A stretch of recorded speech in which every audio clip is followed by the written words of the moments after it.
at that. We are live from the ocean. Nice. Real nice. First sip of coffee. Cheers. I just microwaved some coffee that was left over in the pot from yesterday. Oh boy. That was not a good idea. I need fresh brewed coffee. That would be nice. Good morning, everybody. Welcome to my live stream. RJ Hinners, you are first on the Facebook. Rachel comes in second on the Facebook. Gary Cantrell comes in third on the Facebook. Nick Umrichen comes in fourth on the Facebook. And rounding out the top five, Brandon Hollinger on the Facebook. And then we got Ken Kramer, who's first on the YouTube. Good morning, Ken Kramer. Good morning to everybody. Good morning, Pat Duffy. I see you. Leslie Larson and Steven. What's up, buddy? On the YouTube. Vichicanti, I think. I've been trying to say your name properly there, Steven, because I see you a lot. Jerry, how are you on the YouTube? Scott Wolfinger.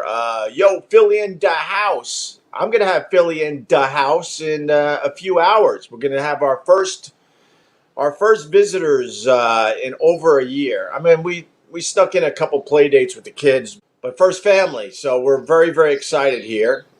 Trying to get the house ready. Oh my God, I microwaved this coffee too long. It's like McDonald's coffee, where you roll up, you get a cup of coffee from McDonald's drive-through. I'm not speaking out of turn, and then you can't drink it all the way to work. You finally pull into work, and then you can finally sip your McDonald's coffee. Stop it. Knock it off. Your coffee's too hot. Figure it out. Be honest. Are you nervous? I'm not nervous about catching the coronavirus or anything like that, Pat Duffy. Just nervous to see them. We're very excited. I mean, we probably should have opened up a little sooner as a family. Probably. But, no regrets. What are you going to do? So I think we're just nervous to make sure everything goes smoothly and nice for them. And it's my son's birthday this weekend, and that's what he wanted for his birthday. So there you go. That and, lava hot drink, RJ Hinners. I can't tell you how many times. I mean, that's been my experience because, everyone's touchy. Everyone's touchy out there. So I don't want McDonald's being touchy, but it's been my experience when I roll up just to get a McDonald's coffee to keep me awake when I'm driving, because I drive a lot of back and forths to the ocean, the coffee's really effing hot. That makes me assume that enough people complained about the McDonald's coffee being too cold, so they're like, let's make sure we never have someone say our coffee's not hot enough. Put it on the lava setting.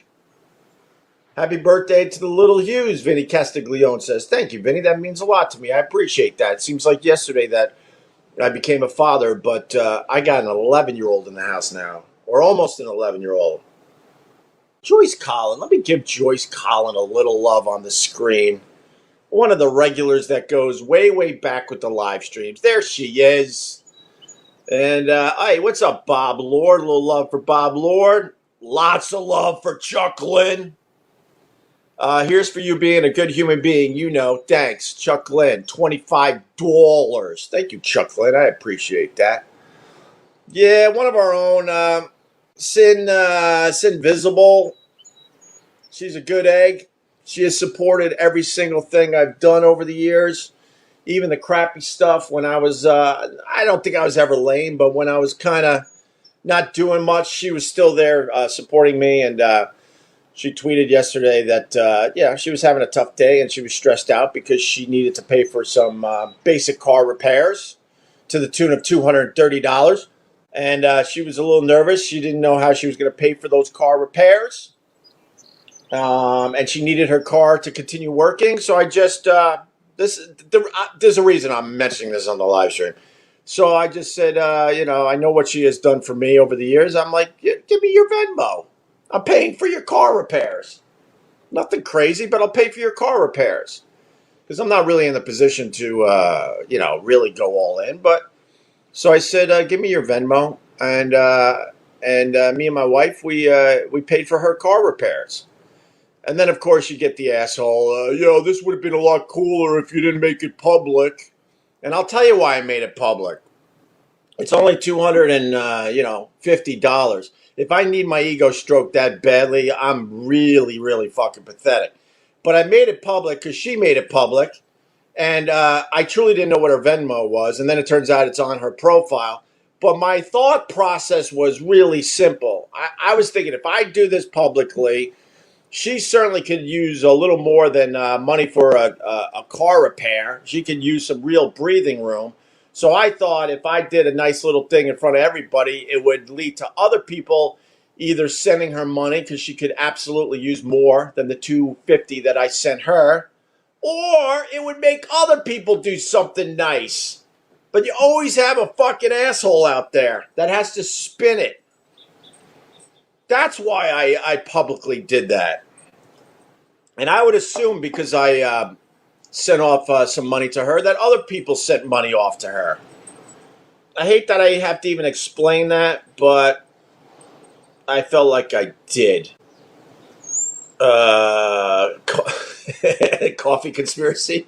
Most coffee that you get on the road is just too damn hot. You've had those lawsuits over the years. You can look it up for yourself where people have been burned by coffee and they get a nice payday from that. Opie live from his jail cell for trespassing yesterday. Tim Malley. That guy. I'm just exhausted by people. If there's a chance for someone to be a pain in the ass to another human being, they're going to take that shot every single time. Tim Malley's referring to the live stream I did from Vic Henley's Memorial Bench. I tried to do that live stream 2 or 3 times before that, and I just couldn't. They had that field locked down. But the other day, it was definitely open, you know? And so I found the bench. It was it was behind a backstop. It's field 5 if you're ever in New York City and you want to sit at the Vic Henley Memorial Bench. It has a nice view of the city in the distance, although you have to look through the chain link fence, but that's perfect for Vic Henley. He would laugh at that. And then my feet were in a muddy puddle, and I'm sitting there live streaming, and I got a little choked up. I didn't think I was going to, but I did. At first, I thought it was allergies. And then I'm like, oh, my God, you're getting a little emotional. You human being. And then, of course, there's a guy that has to come over and just be a pain in the ass. That he's got to kick everybody out of the great lawn in Central Park because it rained. The heavy rain brought mud and water, and I'm looking at this guy like, what does it matter? I don't know, but he had to come all the way over to me to tell me to leave, and I'm like, I'm not bothering anybody, and then I tell my story. I'm like, this is my friend. This is his memorial bench in Central Park. And then, of course, I made him do a little prayer for Vic Henley, a little something, something. And then he walked off, and then I just sat there. Because who are you? Who? So that's what Tim Malley is referring to. But it's always something. I've been taking an electric scooter with the kids back and forth to their schools. It makes getting them to school a lot quicker, a lot easier. Very efficient. And I've been doing this for well over a year. They go to 2 different schools, and I grab my son, I put him on the front of the scooter. I'm back and forth from his school in less than 10 minutes. Then I get my daughter, and I do the whole thing. I do this every day. And my electric scooter's never been a problem at the building I live in. And one day, the security guard, there's a little vestibule, the same vestibule where I waited and watched the old lady go flying because it was too windy outside our building. That vestibule that I've discussed. So I usually leave the scooter off to the side in the vestibule. I've been doing this for well over a year. And I guess the security guy, he just had nothing better to do. So he comes running out, he taps me. He goes, I don't want you putting an electric scooter there. And I'm like, why? Why? I go, I've been doing this for over a year. There's been absolutely no issues. You're making an issue that shouldn't be here. He goes, I want you to put it around the corner next to the red wall. I'm like, I'm not doing that. That's way out of the way and makes now this whole thing going back and forth with the kids, a little more time consuming. He goes, well, I really need you to do that. I'm like, well, why are you finding a problem that's not really there? And I also said, I live here. I go, can you imagine wherever you live that I'm just sitting there outside your residence waiting for something to bother you about? This is actually my home, sir. So he goes, I need you to move the scooter. I'm like, oh my God. So I have to go all the way around the corner. It's out of the way. Excuse me. So then I'm like, F this. F this. So then I'm like, I leave the scooter outside the building now, right? That's a problem. He runs up to me. He goes, I don't want you to leave the scooter outside either. I'm like, why? Why is it a problem now? It's not even in the building. It's technically not on the property. And then he basically said that people are stealing electric scooters and bikes and that he doesn't want to be responsible if mine is stolen. And I'm like, I'll take that responsibility. And he said, no, you won't. I'm like, yes, I will. And then we're going back and forth. I'm like, oh, my God. And then he goes, just put it in the bike room. I'm like, I'm not putting it in the bike room. It has to be charged every day.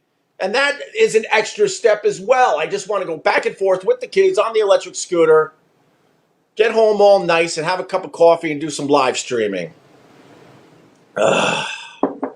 So we're still trying to figure out where I can put the electric scooter. It's become a whole thing. And my point is, whenever there's a chance for a human being to be a pain in the ass to you, they will take that shot. Because I wasn't bothering anybody at the Great Lawn. I think it's called the Great South Lawn, right? The Great Lawn in Central Park. I wasn't bothering anybody. I wasn't messing up the grounds. I was kind of in the weeds because the baseball field is kind of in the weeds. It's not even really a part of the lawn thing. And the guy, I saw him walking. He had to walk. That place is huge. He had to walk close to a half a mile to just bother me. And then as I sat there, he was just going around trying to kick people out of that area. And as he's trying to kick people out of the area, more people are entering the area. So it was a complete waste of time, even on his part. Jason Johnson Sr. Oh, you don't remember the old lady that burned her crotch off with the too hot coffee? Of course I do. And as you can see, Doggy's in the distance. Hi, Doggy! He's ignoring me today. He's pissed off because we couldn't go on the beach yesterday because we got out here and, when it rains, I've told you that's a nightmare for a dog. So he doesn't understand why he's not running around chasing a ball and rubbing his body on anything that's dead out there. He don't get it. Got to keep him inside because it's too much of a mess after he gets off the beach. Like in the summertime, we'll be able to hose him down and all that after he's on the beach. But we're not there yet. We're almost there. So I think he's a little mad at me right now.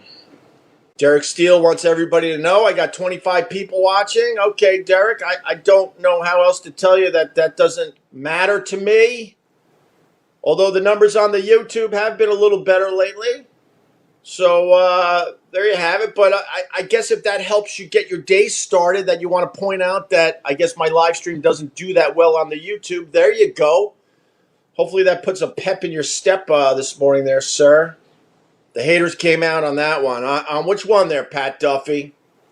The good deed? Yeah, there's a group of people that are going to absolutely try to knock me down no matter what I fucking do. It's kind of creepy at this point. Tim Malley. I like this, Tim Malley. You got another one today. Your dog can join the Mad at Opie Club. Yeah, there's a Mad at Opie Club for whatever reason. It's just... Oh, we got 71 people watching on Facebook? Okay. It says right here that the total people watching right now is 111. But then it does pretty well in the replay. So if I get over 100 people a day, I will absolutely continue doing this. That's about my number. I like to have about at least 100 watching the entire time. But people come and go too. But it stays above 100. That's good. I'm happy with that. Pep in your step, yes. Some of these haters they need that. They need that to breathe. They wake up in the morning and they're like, oh, that's right. I got to throw some hate out there. so they could deal with whatever the hell's going on in their lives. That's crazy. Opie, people keep messing with you because they think you're a hobo. Got to clean up. Is that the latest thing? They think I'm a hobo? It's called homeless chic. Tell them it's called homeless chic. Yeah, Lewis. I think that's right. You must be sick to get up to listen to something you don't like. Yeah, they absolutely, they will pretty much set an alarm and then pop out of bed and get very excited, and then they search out my live stream and then they throw some hate at me. It's the world we live in, unfortunately. That's another reason why I wanted to do that nice little deed in front of everybody. Maybe like, hey, how about we do some nice things with this dumb social media? You know, on one of my Facebook groups, I had to knock out a whole bunch of people. They pop up. Someone was asking how they joined the private Facebook group. I'm not forcing anybody to join the private Facebook group, but it's a nice little group of people. We're 105 people strong. You know, you got to pay a few bucks every month, but it also gives you the opportunity to be part of the live stream and, I don't know, and other things. I don't know what the other things are yet. I'm trying to figure out more perks, to be honest with you. And then that turned into a whole thing like, I'm not paying $5 to listen to his podcast. And then that good egg, Jen Ferris, is like, his podcast is free. Everything is free that he does. All his content is free. This is just a little thing if you want to, you know, go a little deeper and hang out with a cool group of people and join the private Facebook group. No one's forcing you to do it, and it gives them a few bucks. Gives me a few bucks to breathe. But then they insisted that it's me making people pay for my podcast and this and that. I purposely have tried to, you know, keep my shit free after all those years of making a fan base pay for, the content. But thanks to Jen Furs, a whole bunch of them popped their heads up and it's just like whack, whack, whack, whack, whack, and whack them all. Whack them all. Opie, I love the clip of you getting mad at Adam Carolla when you thought he blew you off at Loveline. Can you talk about that? I already talked about that. And he did blow me off at Loveline. But then we ended up being okay. I'm not a big fan of Adam Carolla. He's a weird fucking person to get to know and talk to. But, you know, we got it done. I explained to him the story. And then he ended up, you know, coming on our show. And it was fine. But I'm not a big fan of his or anything like that. I know he does well. Yes. Daniel Genrich, he knows. Be honest, Hope, you're starting a cult. Yes, that's why the really long hair, man. I'm turning into a guru. An absolute guru. Oh my God, that guy on YouTube's going to be freaked out. We're up to 134 people watching this right now. Watch the numbers. Reed Callahan, appreciate the free content. Of course, man. In this new world we live in, by the way, if you want a really good spiritual book, it's A New Earth by Eckhart Tolle. That just popped in my head when I said this new world. You know, people will just lie and make up horrible shit. And there's no accountability, you know. So those people on the other Facebook group, the public Facebook group, they found an opportunity to beat the shit out of me and trash me, and they kept insisting that they wouldn't pay $5 for my podcast, and even when they were told that's not the case, they didn't stop. It's amazing that people could just do that with no accountability. I like to support a group. It's smaller and no bullshit, Rachel says. Absolutely. And we're going to keep it that way. I mean, we'll get a few people that'll sneak in there, but we'll get them. Oh, I like that. You look like, well, I don't, I shouldn't say that. I'm bigger than Jesus Christ. Richard Cooper, you look like Jesus Christ. Yeah, fake news is the thing nowadays. Yeah, it used to be just like, the only thing that was out there was the flat earthers. And then I think a lot of people realized how much attention the flat earthers were getting. And then they're like, well, why just talk about the earth being flat? We could just start all sorts of lies and fake crap. And that's where we're at today.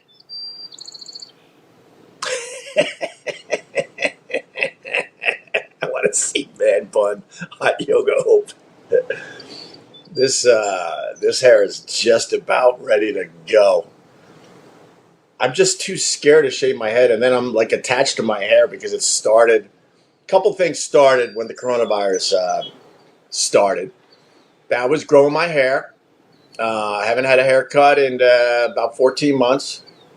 Not a one, not a trim.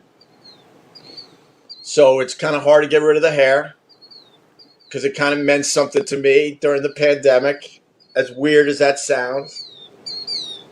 And, then we got Peaches, the 2-foot tall apple tree now. It might even be about 2.5 feet tall, from a seed, from an apple that my daughter was eating right at the beginning of the pandemic. And I'm like, you know what? I'm going to see if I could grow this thing.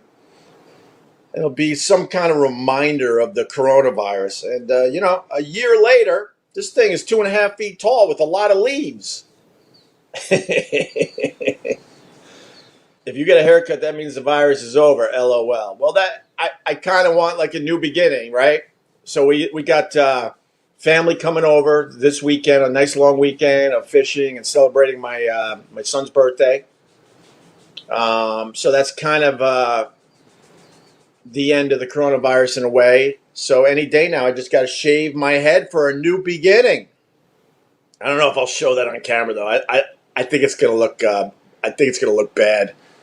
There might be some problem areas up there, and I don't know if shaving my head is going to be smart. I've been able to figure out my problem areas and work around it like any other guy. I was doing caveman during the pandemic as well. You were, right? Well, a lot of people grew out their hair or got beards. Matt from Gephardt's, oh my God, he's got a pandemic beard, a very impressive pandemic beard. And we'll be going to Gephardt's next week. A couple beers and get out of there just to say hi to Matt and show a little support for Gephardt's. I got to figure that out, but I'm thinking maybe like Wednesday. Is your hair long enough to donate to Locks of Love or another? It's almost, I could take the hair from the back and eat it, but just barely. So I think it falls short, unfortunately. It's probably about 8 inches long, though. Probably.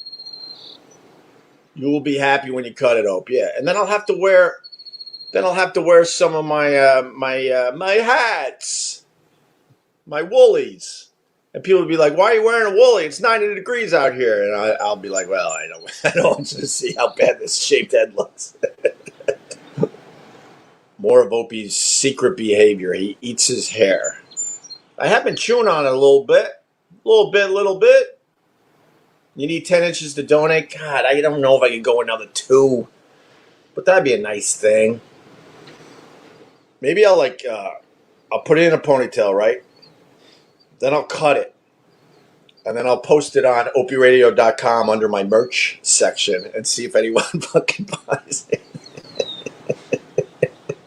That would be really creepy. That would be very creepy. Are you going full shaved head? Whatever attachment I could put on my Manscaped razor. That's the only razor I trust. Even though the razor's for your balls, I'm gonna shave my head with it. I saw their episode on Shark Tank once again. Manscaped was a big success on that Shark Tank. I can't get enough of that Shark Tank. Instead of watching the Trump coverage all day long like we were doing, now I just watch Shark Tank. I watch at least an hour. No, well, each show's an hour. I watch at least 2 hours a day now. Shark Tank. That and Storage Wars. Those are the 2 shows that replaced the Trump coverage. I think I upgraded. Jim Bishop, didn't Sam's mom keep his creepy, crusty, curly hair? That still bothers me. Yeah, the video's up on my YouTube channel. That should have been a sign back in the day, to be completely honest with you. Oh my, this is quite the comment from Jimbo. I haven't seen you in a few days there, Jimbo. Morning, Ope, let it grow, lose the beard. You're a handsome man, and I say that with an unblemished record of staunch heterosexuality. Oh, that's a Costanza quote, I guess. I don't know. I don't know that Seinfeld shit. Chico Sansi, Storage Wars is such a made-up show. All these reality shows are made up. Yeah, the reality shows have definitely segged into a lot of made up shit now, unfortunately, because they don't have the time to sit around to wait for the action. Back in the day when Real World and all that popped, those guys had to camp out in a house for like 6 months because most producers and TV people, they realize that people are actually pretty boring most of the time. So they realized, well, if we could set up a whole production in the basement of a house and wait it out for 6 months, we'll squeeze out 20 episodes of a show. And then they're like, well, that costs way too much money. So then they turned it into, well, we could still do the same type of show, but we'll push the agenda and we'll push the storylines. And now, I mean, like Jersey Shore, the last season of Jersey Shore when they filmed it at a hotel, basically. If you really listen closely, it seems like they did the whole season in less than a week. Because they don't have time to pay. They don't have time or the money to pay those crews to hang out for months on end. To get some real storylines happening. Opie unblocked me on Twitter, Luigi. I think you were being an asshole, though, bro. Luigi, what'd you say on Twitter for me to block you? Because I don't really block a lot of people. I block the people that are like, Mike 3219788, Anthony 42639, Sharon 273249. It's so obvious. The people that start troll accounts. It's a first name and a lot of numbers. Those are pretty much the only people I block because it's so obvious. It's just some obsessed troll/hater just making accounts all day long. So what'd you do? Let's be honest. What did you do that I blocked you on the Twitter? That is a great line from Ferris Bueller. Oh my, Jim. Oh my. Movie lines. Movie lines on your home of rock and roll. Pardon my French, but you're an asshole. I almost did the voice too there, Jim. Oh my God, Rob Vetter. I totally forgot all about that. Opie, have I missed a letter from your dad explaining your mom? No, I totally forgot about that. Little letter from my dad explaining my mom back in the day. It was heartfelt. Very personal, though, that letter. So the guy's not going to explain what he did on Twitter to be blocked, I guess. So that means he definitely was being a jerk. I have one account. I don't understand the mental illness of doing so, meaning just starting accounts over and over again. Yeah. You know what's funny too? These idiots, like if someone compliments me on Twitter or something, then the bullshit is that I have multiple accounts that I use to compliment myself. You can't keep up with this shit. I literally have 2 Twitter accounts. I have Opie Radio, and I also have Opie Show. That is sort of just sitting there, and that's it. One's my personal Twitter account, and the other was for the old radio show that I just happen to still have. Those are the only 2 accounts. I've never, ever started a fake account because, honestly, that's what has gotten me in trouble over the years. Because if I don't like someone, I'm going to just tell you in my real voice. Others hide behind a lot of fake accounts, including Anthony. Anthony literally tweets me from fucking fake accounts. That's creepy. I've never done that, never had the need to do that.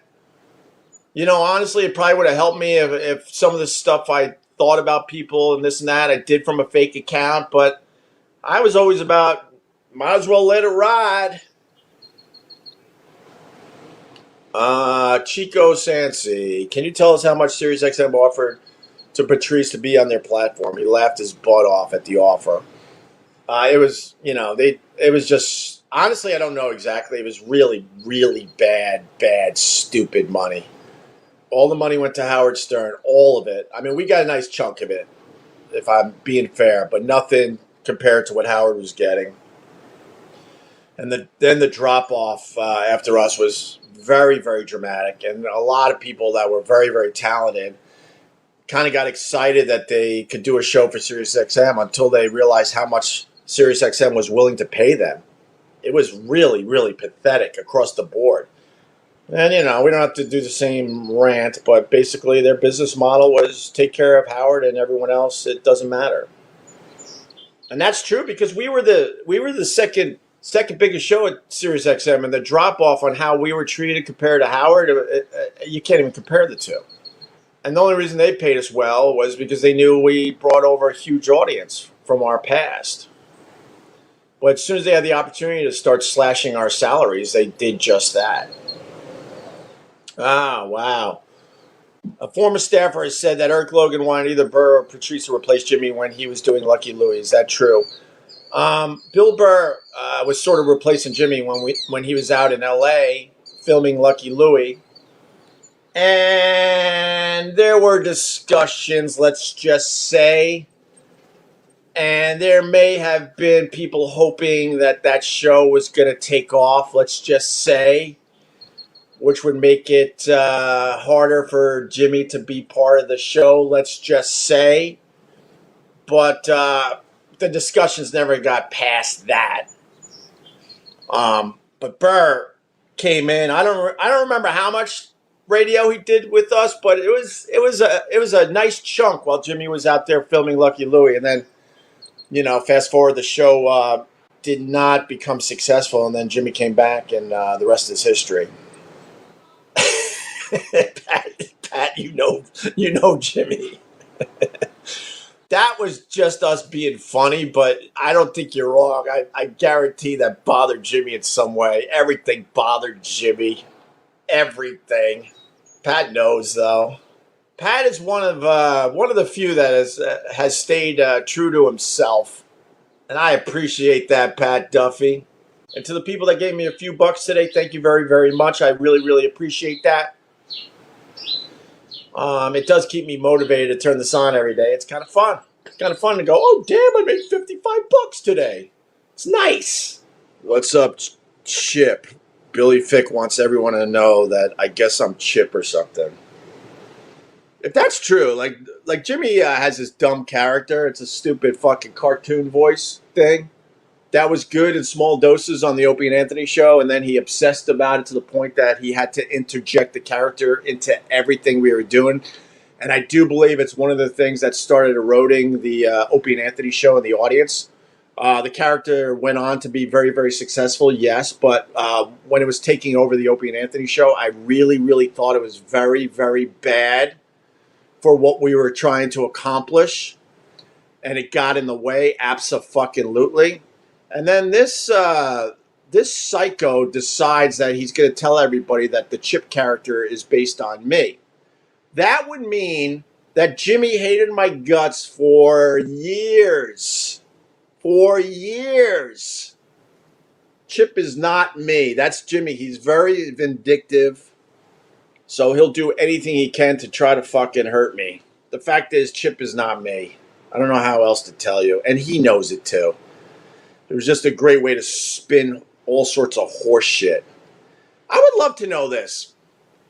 Now you got me going a little bit. What did I actually do to Jim Norton? What could I have possibly done to Jim Norton? There's your question today. What did I actually do to the guy? I know one thing. I stopped putting up with his bullshit, and that drove him nuts because he needs everyone to put up with his bullshit that's around him. But in the end, what did I actually do to Jim Norton? There's your question today. What did I do to that guy? He was a middle-level comic from Jersey that got an opportunity of a lifetime and then made the most of it. He was good at that. But in the end, what did I actually do to him? The answer would be pretty much nothing. Boo, boo, boo, boo, boo, boo, boo. Radio. Boo, boo, boo, boo, boo, boo. Boom, boom. Boo boo boo boo boo boo. Boo boo boo boo boo boo boo boo boo boo. This month, law enforcement will be cracking down on drivers and passengers who aren't buckled up. Here's why. I responded to a crash on the highway where a pickup flipped over multiple lanes of traffic. The driver of the vehicle was missing, and we actually found him underneath the vehicle, unfortunately deceased on scene. We write seatbelt tickets to save lives. Out of all the wrecks that I've worked, I've never had to unbuckle a dead body. Officers are out in force, writing seatbelt citations that can add up to $200. Click it or ticket. This message brought to you by the Texas Department of Transportation.